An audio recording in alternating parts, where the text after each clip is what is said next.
శతాబ్దాల కళ సాకారం కాబోతోంది.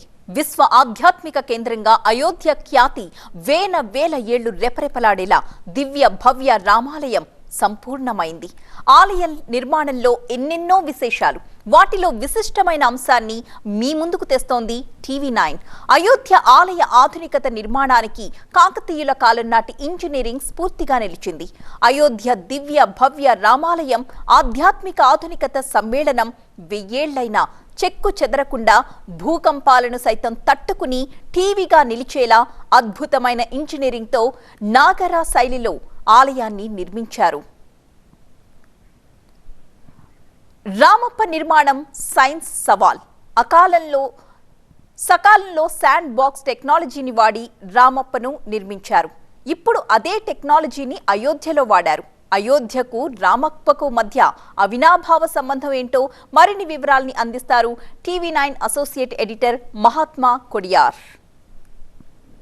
అయోధ్య రామ జన్మభూమి వద్ద నిర్మితమవుతున్న దివ్య భవ్యమైన రామాలయానికి కాకతీయుల కాలం నాటి రామప్ప దేవాలయానికి సంబంధం ఉందా అంటే ఒక విషయంలో ఆ సంబంధం మనకు కనిపిస్తోంది.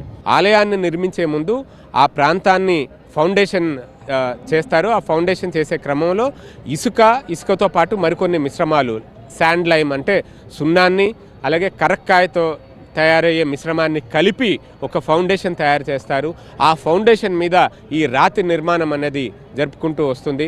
సో దట్ భూకంపాలు వచ్చినా ఇతర ప్రకృతి వైపరీత్యాలు వచ్చినా సరే వాటన్నిటినీ తట్టుకుని వందలు వేల సంవత్సరాల పాటు ఆ నిర్మాణం నిలబడగలుగుతుంది.